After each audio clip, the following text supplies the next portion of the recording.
Bonjour, alors je vais vous expliquer d'abord pourquoi est-ce qu'on crée des classes et comment on crée une classe.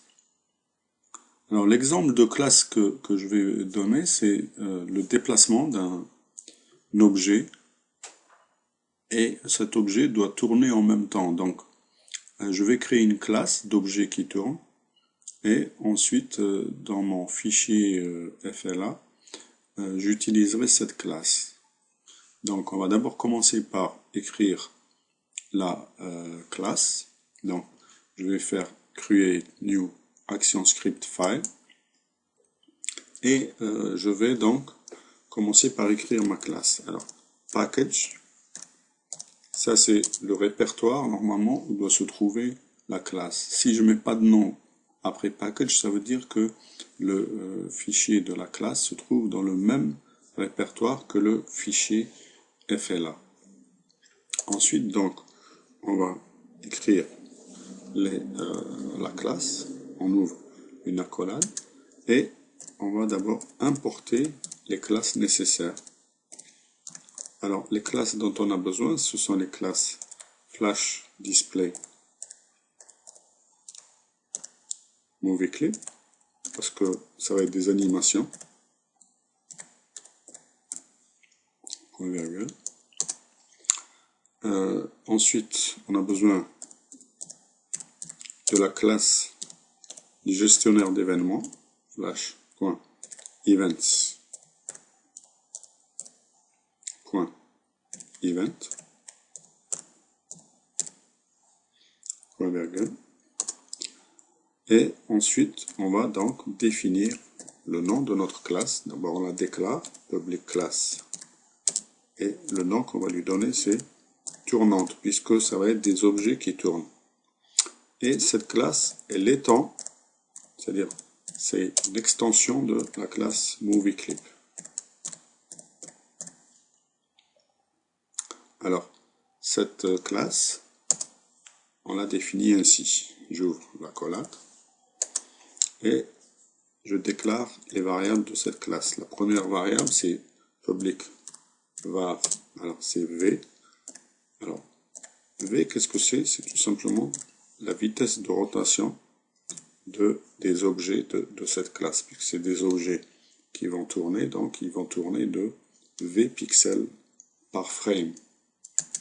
Alors, la deuxième chose qu'on va définir, c'est la méthode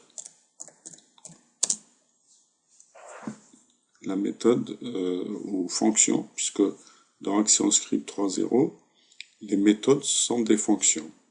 Et cette fonction, je vais l'appeler tournante. Alors les fonctions, on les écrit avec des parenthèses et un argument. Ici, ce qu'on remarque, c'est que ici, je vais l'écrire, je vais prendre exactement le même nom que le nom de la classe. Et pourquoi? Parce que on fait ainsi un constructeur. Lorsque la fonction ou la méthode a le même nom que la classe, on fait ce qu'on appelle un constructeur.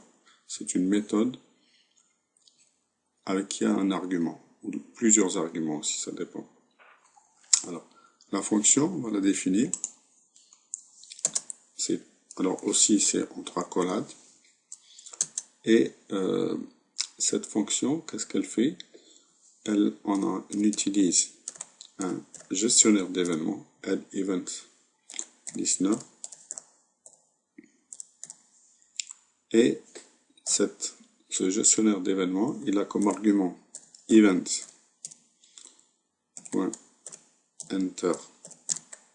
frame. Alors, c'est des majuscules ici. Dans ActionScript, tout ce qui est majuscule, c'est des constantes. Tourner la fonction. Qu'est-ce que ça veut dire cette phrase? Ça veut dire tout simplement que notre gestionnaire d'événements va nous informer sur chaque entrée de frame.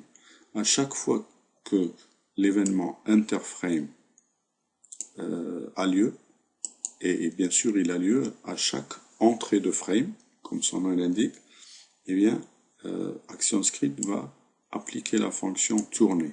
D'accord? Alors, cette fonction tourner, en quoi elle consiste? Alors, on la définit ici. Function tourner. Et là, elle a bien sûr un argument, j'appelle E, qui est de type event, c'est un argument de type événement. Ici, remarquez, je l'ai appelé petit e, mais j'aurais pu donner n'importe quel nom. Allez, comme c'est une fonction qui ne retourne rien, on va tout simplement mettre void ici.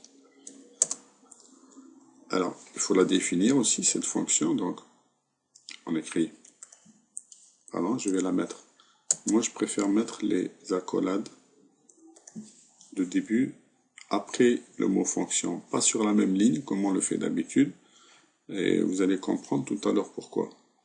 Alors, cette fonction, c'est la fonction qui va faire tourner notre objet. Donc, ça veut dire que la propriété rotation, c'est-à-dire l'angle, est égal à rotation plus V.